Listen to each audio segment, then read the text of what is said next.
রবের কিংডমে যত দুর্নীতিবাজ নেতা নেত্রী এবং কর্মী সমাজ রয়েছে, এদের থেকে আল্লাহ তাআলার কাছে আশ্রয় চাচ্ছি। সম্মানিত দর্শকবৃন্দ, আপনাদের সকলকে জানাই সালামুন আলাইকুম। আগামী দিনে আমেরিকাতে গৃহযুদ্ধ বা ছায়াযুদ্ধের সম্ভাবনা প্রবল। ট্রাম্প হারছে দেখে অনেকে আনন্দ পেলেও আমি ব্যক্তিগতভাবে আনন্দিত নই, বরঞ্চ বারুদের গন্ধ পাচ্ছি। ভোটের ফলাফলের গতি প্রকৃতিতে ট্রাম্পের মতো মানুষের আমেরিকার মতো দেশের প্রেসিডেন্ট পদে বসাটাই বেশ অবাক করা কাণ্ড ছিল। কিন্তু অবাক লাগছে আজ 2020 সালে এইটা দেখে যে এখনো তার পক্ষে বিশাল সংখ্যক ভোটার রয়েছে। তারা কি বাংলাদেশি, পাকিস্তানি এবং ইন্ডিয়ানদের মতো? না, তাদের অনেকের কাছে শিক্ষা রয়েছে, অনেকে ব্যবসায়ী রয়েছে, অনেকে বুদ্ধিজীবীরাও রয়েছে। এরা ট্রাম্পের পিছনে। আমাদের 5 দশকের বাংলাদেশের ভোটের যে অবস্থা, আজ এক যুগ ধরে ভোট চোর খুনি হাসিনা যেভাবে করে রেখেছে, আর ভারতের ইতিহাসে আমরা দেখতে পাচ্ছি খুনি নরেন্দ্র মোদী। আমাদের দেশে ভোট চোর আপাতত কোনো অল্টারনেটিভ নেই, তাই এই ভোট চোরের ইতিহাস যা আমাদের সামনে এখন এসে রয়েছে, বা ভারতের খুনি নরেন্দ্র মোদীর ইতিহাসে যা দেখা যাচ্ছে, তাতে যখন বাংলাদেশে ভোট হোক অথবা না হোক, ভারতে ভোট হোক অথবা না হোক, এদিকে খুনি হাসিনা জিতবে, ওদিকে নরেন্দ্র মোদী বিশাল খুনি, সেও জিতবে। এটা প্রায় চোখ বুঝলেও বোঝা যায়, কারণ তারা সিস্টেমটা এইভাবে করে নিয়েছে। আর আমেরিকার ব্যাপারে গণতন্ত্রের ইতিহাস, ভূগোল আমাদের থেকে অনেক প্রাচীন এবং অর্জিত ফলে এবং দেশে কেউ একছত্র আধিপত্য বেশি দিন টানতে পারবে না। বিপরীত শক্তি কেন্দ্র গঠিত হবে, তাও আর্মিকে বাদ রেখে। এর মানে আমেরিকাতে আর যাই হোক সেনা অভ্যুত্থান হবে না, সেটার সম্ভাবনা নেই বললেই চলে। কিন্তু বাংলাদেশে, পাকিস্তানে, ইন্ডিয়াতে সেনা অভ্যুত্থান, এর সব সময় রয়েছে।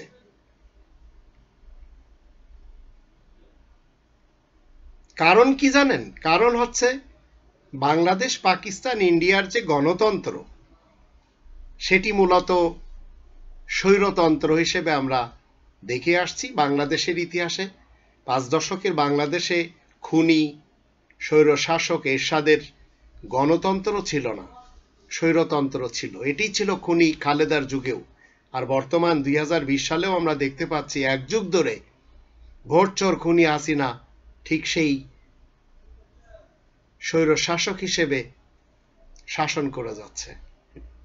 কিন্তু ট্রাম্প কি ধরনের রাজনীতিবিদ তা জানার পরও এত মানুষ যে তাকে ভোট দিয়েছে, এটাই দেখে 2020 সালে আজ মনে হলো আমেরিকার ইউনাইটেড নেই, ভিতরে ভিতরে ডিভাইডেড স্টেটস অফ আমেরিকা হয়ে পড়েছে আজ, এবং হতে চলেছেও 100%। বিভিন্ন ইস্যুতে, বিশেষ করে আমরা যদি কোরআনের একটি আয়াত দেখি, সেই আয়াতটি হলো 30 নম্বর সূরা আর রোম এর 22 নম্বর আয়াতে আল্লাহ বলেন, ওয়ামিন আয়াতি খালকুস সামাওয়াতি ওয়াল আরদ ওয়া ইখতিলাফু আলসিনাতিকুম ওয়া আলওয়ানিকুম ইন্না ফি যালিকা লাআয়াতিল লিল আলিমিন। তারই নিদর্শন সময়ের মধ্য থেকে, আল্লাহ বলেন, তারই নিদর্শন সময়ের মধ্য থেকে অন্যতম হচ্ছে গগনমণ্ডল ও পৃথিবী সৃষ্টি করা, আর তোমাদের নানা রকম ভাষা এবং বর্ণ সৃষ্টি করা। নিশ্চয় এতে জ্ঞানী কওমের জন্য অনেক নিদর্শন মজুদ রয়েছে। তো আজ আমেরিকাকে আমরা দেখতে পাচ্ছি ডিভাইডেড স্টেটস অফ আমেরিকা হয়ে পড়েছে বিভিন্ন ইস্যুতে, প্রধানত এই আয়াত বিরোধী সাদা কালো অভিবাসী, আর দ্বিতীয় হচ্ছে কর্মসংস্থানকে কেন্দ্র করে। কোরআনের আয়াতের বিপক্ষে সে যে দেশের লোকেরাই যাক না কেন, তারা কোনোদিন কামিয়াব হতে পারে না। উর্দুর পিছনে যারা 1971-এ উর্দুকে যারা ঘৃণা করেছিল, সেই উর্দুর আর এক ভার্সন হিন্দি আল্লাহ রাব্বুল আলামিনের সিস্টেম মতে বাঙালিদের ঘরে ঘরে ঢুকে দেওয়া হয়েছে। কারণ ভাষা এবং বর্ণ আল্লাহ তাআলার সৃষ্টি, আল্লাহ তাআলার নিদর্শন। আজ আমাদের দেশের সন্তানেরা সবাই হিন্দি জানে, হিন্দি উর্দু প্রায় সেম জিনিস, সামান্য একটু তফাৎ। তো সাদা কালো অভিবাসী কর্মসংস্থানকে কেন্দ্র করে আমেরিকাতে আগামী দিনে গৃহযুদ্ধ বা ছায়াযুদ্ধের সম্ভাবনা প্রবল। বাংলাদেশের ইতিহাস, ভারতের ইতিহাস, পাকিস্তান যদিও একটু বেঁচে গেল ইমরান খান আসাতে, কিন্তু বাংলাদেশ আর ইন্ডিয়া খুনি মোদি যেমন ভারতীয় আদি সনাতন সংস্কৃতির মূর্ত প্রতীক হয়ে আছে, এবং খুনি হাসিনা বাংলাদেশের অধিক এলাকায় সেই মোদিকে ভালোবেসতে যে ইসকনকে যেভাবে জায়গা করে দিয়েছে, তাতে একটি সময় এই দুটি দেশের শান্তি তো শেষ হয়ে যাবে এবং মানুষ হাতে অস্ত্র নিবে।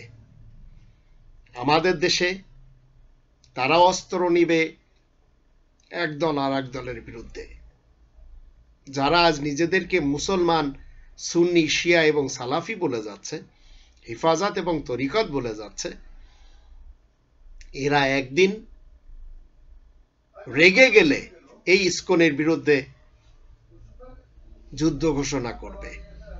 আর হিন্দুইজমের লোকেরা যখন ঠিকভাবে মোদির এই হিন্দুত্ববাদকে বুঝে যাবে, তখন তারা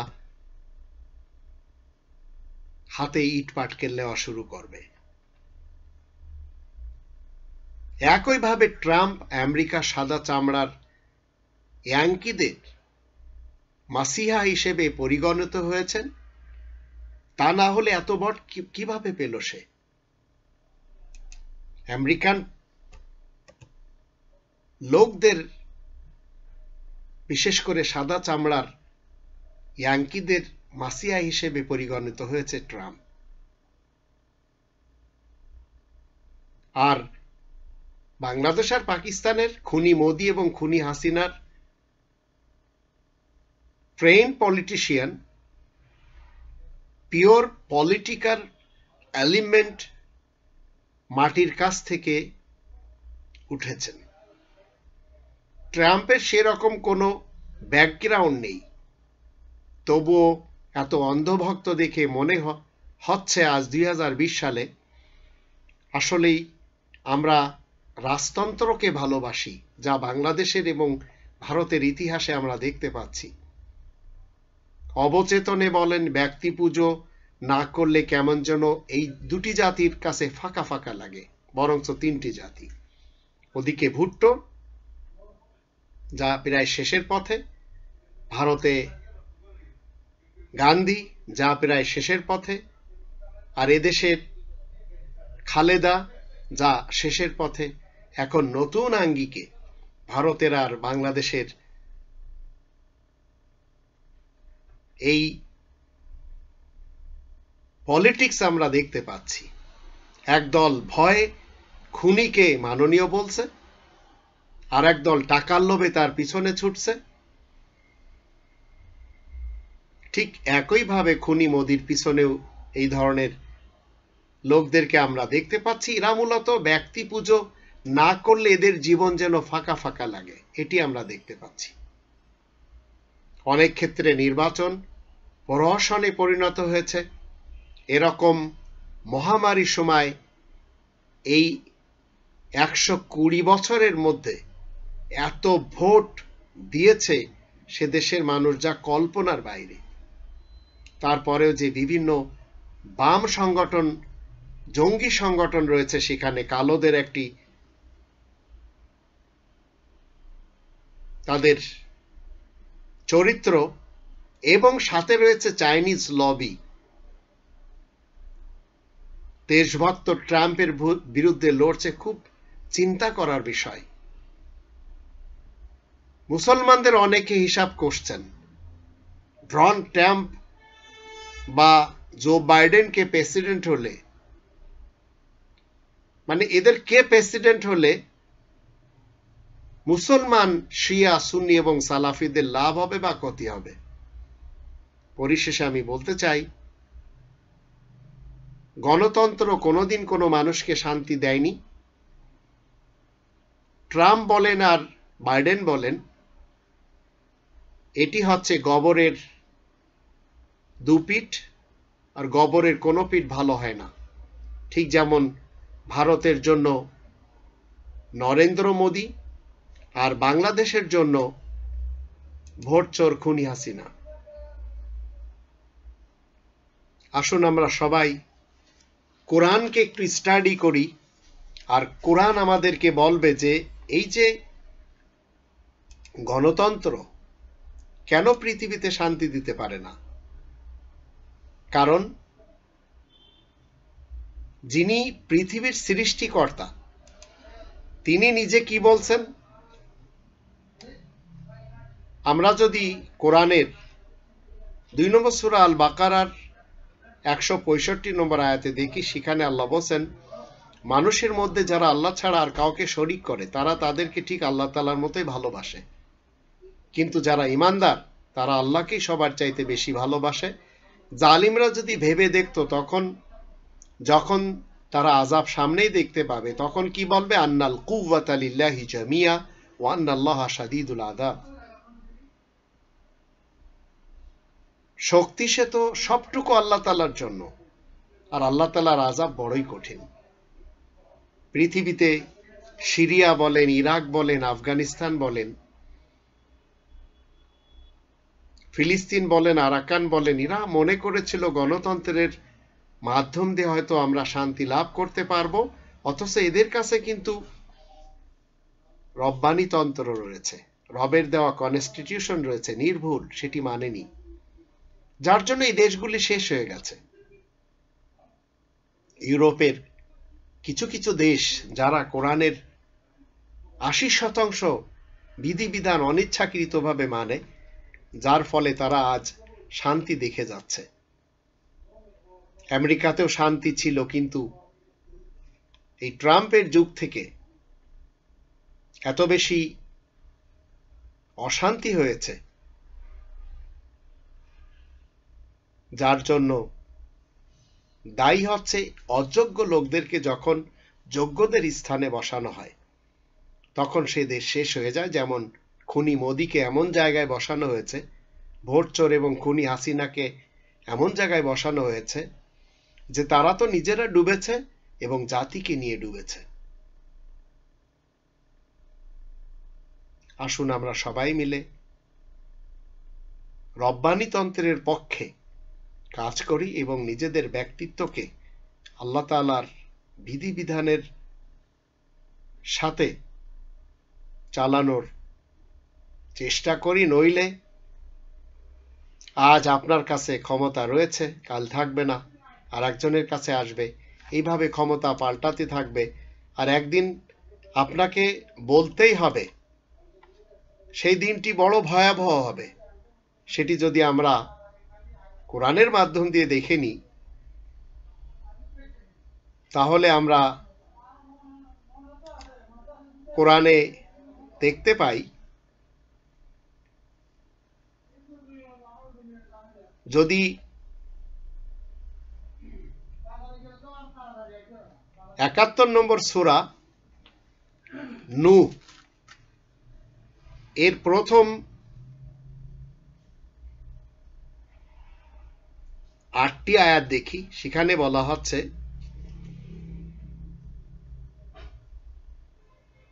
আমি তো নূহকে তার কওমের কাছে পাঠিয়েছি, তুমি যেন তাদের উপরে কঠোর যন্ত্রণাদায়ক আযাব আসার আগেই তোমার কওমের লোকদেরকে সতর্ক করো। সে বলে, হে ভাই সব, আমি তোমাদেরকে খোলাখুলিভাবে সতর্ক করছি, তোমরা সবাই আল্লাহ তাআলার ইবাদত করো আর তার তাকওয়া অর্জন করে চলো আর আমার কথা মেনে চলো। তিনি তোমাদের গুনাহ মাফ করবেন। আল্লাহ তাআলার নির্দিষ্ট সময় এসে পড়বে, তখন আর বিলম্ব হবে না। হায়, তোমরা যদি একটু বুঝতেই পারতে। নূহ বলে, হে আমার রব, আমি আমার কওমকে রাত দিন ডেকেছি, কিন্তু আমার এই আহ্বানের ফলে তারা যে আরো দূরে সরে যায়। আর আমি যখনই তাদেরকে ডাকি যাতে আপনি তাদেরকে মাফ করবেন, তখনই তারা নিজেদের কানে আঙ্গুল রেখে দেয়, বস্তাবৃত করে, জেদ ধরে আর চরম দাম্ভিকতার পরিচয় দেয়। 8 নম্বরে বলা হচ্ছে, তারপরেও আমি তাদেরকে খোলাখুলিভাবে ডেকেছি। 9 নম্বরে আয়াতে বলা হচ্ছে, তারপরে প্রকাশ্য ঘোষণা দিয়েছি আর নির্জনেও তাদেরকে বোঝাতে চেষ্টা করেছি। 10 নম্বরে বলা হচ্ছে, আমি তাদেরকে বলেছি, তোমরা সবাই নিজেদের রবের কাছে ক্ষমা চাও, তিনি নিশ্চয় বড়ই ক্ষমাশীল। তো আসুন আমরা সবাই মিলে অন্তত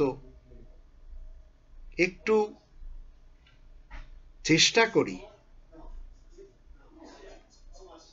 এই পৃথিবীতে আল্লাহ তাআলার এই আয়াতগুলি আমরা একটু মেনে চলি। নইলে একটি দিন আসছে যেদিন 70 গজ শিকল দিয়ে পেঁচানো হবে। যারা এই পৃথিবীতে রাজত্ব করেছে, ধনসম্পদে যারা কৃপণ ছিল, তারা কি বলবে সে ব্যাপারটি নিয়ে আসুন আমরা একটু 69 নম্বর সূরা আল হাক্কা এর 18 থেকে কিছু আয়াত আমরা দেখে নেব। 18 নম্বর আয়াতে বলা হচ্ছে, সেই দিন তোমরা সবাই হাজির হবে আর তোমাদের কাছে কোনো গোপন কথাই যে লুকিয়ে রাখা হবে না। 19 নম্বরে বলা হচ্ছে, সুতরাং যার লিখিত রেকর্ড তার ডান হাতে দেওয়া হবে, সে বলবে, এই তো আমার আমলনামা, একটু পড়ে দেখি। 20 নম্বরে বলা হচ্ছে, আমার বিশ্বাস ছিল আমি আমার কাজকর্মের হিসাব অবশ্যই পাবো। 21 নম্বরে বলা হচ্ছে, তাই তো সে মনের খুশিতে আনন্দ করতে থাকবে। 22 নম্বরে বলা হচ্ছে, উঁচু জান্নাতের বাগিচার মধ্যে। 23 নম্বরে বলা হচ্ছে, সেখানকার ফল পাকড়া নিচের দিকে ঝুঁকানো অবস্থায় থাকবে। 24-এ বলা হবে, এখন তোমরা খাওয়া দাওয়া তারই বিনিময়ে যা তোমরা আগেকার দিনগুলোতে পাঠিয়েছ। এইবার আসুন 25 নম্বর আয়াত থেকে আমরা একটু জানি। আর যার রেকর্ড বাম হাতে দেওয়া হবে, সে বলবে, হায় আফসোস, আমাকে যদি আমার রেকর্ড আমলনামা দেওয়া নাই হতো, তাই ভালো ছিল। 26 নম্বর আয়াতে বলা হচ্ছে, আমার জানা ছিল না যে আমার আবার একটি হিসাবও আছে। 27 নম্বর আয়াতে বলা হচ্ছে, ইয়া লাইতাহা কানাতিল কাদিয়া, হায় আফসোস, মরণ যদি আমার সব কাজ চুকিয়ে দিতে পারত। 28 নম্বর আয়াতে বলা হচ্ছে, মা আগনা আন্নি মালিয়া, আমার ধনসম্পদ তো কোনো কাজেই আসলো না। 29 নম্বর আয়াতে বলা হচ্ছে, হালাকা আন্নি সুলতানিয়া, আর আমার রাজত্ব নিশ্চিহ্ন হয়ে গেল। তখন আল্লাহ বলবেন, খুযু ফাগুল্লু সুম্মাল জাহিমা সল্লু সুম্মা ফি সিলসিলাতিন সাবউনা যিরান ফাসলুকু ইন্নাহু কানা লা ইউমিনু বিল্লাহিল আযীম। 30 নম্বর আয়াতে বলা হচ্ছে, ওকে ধরো আর ওর গলায় জোয়াল চাপিয়ে দাও। 31-এ বলা হচ্ছে, তারপর ওকে দোজখে নিক্ষেপ করো। 32-এ বলা হচ্ছে, তারপর ওকে 70 গজ শিকল দিয়ে জড়িয়ে রাখো। 33-এ বলা হচ্ছে, এই লোকটা যে মহামহিম আল্লাহ তাআলার উপরে মোটেই আস্থাবান ছিল না। তাহলে আসুন আমরা একটু চিন্তা করে দেখি, আপনার আমার আমলের কারণে যদি দেশের মানুষ অসহায় হয়ে পড়ে, তারা যদি তাদের অধিকার না পায়, তাহলে আপনার এই রাজত্ব নিশ্চিহ্ন হয়ে যাবে একদিন। 5 দশকের বাংলাদেশের ইতিহাস বলছে, স্বৈরা শাসক খুনি এরশাদ জাতিকে পারেনি কিচ্ছু দিতে, শুধু নিজে লুটপাট করেছে দলবলদের নিয়ে। খুনি খালেদা জাতিকে কি দিয়েছে? গ্রেনেড হামলা দিয়েছে। 63টি জেলাতে এট এ টাইম বোমা বিস্ফোরণের ভয় দেখিয়েছে। আর নিজের দলবলেরা লুটপাট করে দেশ শেষ করে দিয়েছে। আর খুনি হাসিনা, খুনি খালেদা যেভাবে করেছে গ্রেনেডের হামলা, খুনি হাসিনা করেছে পিলখানার ঘটনা, শাপলা চত্বরের ঘটনা, 7 খুনের ঘটনা, নিজের দলবলদের নিয়ে পুরা দেশটা লুটপাট করে এপার ওপার করছে। তাই তো এরা একটি দিন আসছে যেদিন এদের কেউ উপকারে আসবে না, প্রত্যেকটি পাই পাই হিসাব দিতে হবে। আপনার আমার কারণে যদি গৃহযুদ্ধ লাগে এই দেশে, আর ট্রাম্পের কারণে যদি আমেরিকাতে গৃহযুদ্ধ লাগে, তাহলে কি মনে করেন? আপনি কালোদেরকে ঘৃণা করছেন, আর আল্লাহ বলছে যে এই ভাষা এবং বর্ণ আমার নিদর্শন। চিন্তা করে দেখুন, উর্দুকে ঘৃণা করার কারণে ঘরে হিন্দি ঢুকেছে, কালোদেরকে ঘৃণা করার কারণে আজ সাদারা ট্রাম্পের পিছনে যাচ্ছে। উপযুক্ত অনুপযুক্ত এটি কেউ দেখছে না, অথচ কোরআনের ইসলাম আমাদেরকে কি শিক্ষা দিচ্ছে? 4 নম্বর সূরা আন-নিসা এর 58 নম্বর আয়াতে বলা হচ্ছে প্রত্যেকটি সেক্টরে উপযুক্তদেরকে বসাতে হবে। কিন্তু আমাদের দেশের প্রত্যেকটি সেক্টরে দুর্নীতিবাজদেরকে বসিয়েছে, কারণ এই দুর্নীতিবাজদের পিছনে রয়েছে একজন মহা দুর্নীতিবাজ গডমাদার, খুনি, ভোটচোর ঘসিটি বেগম।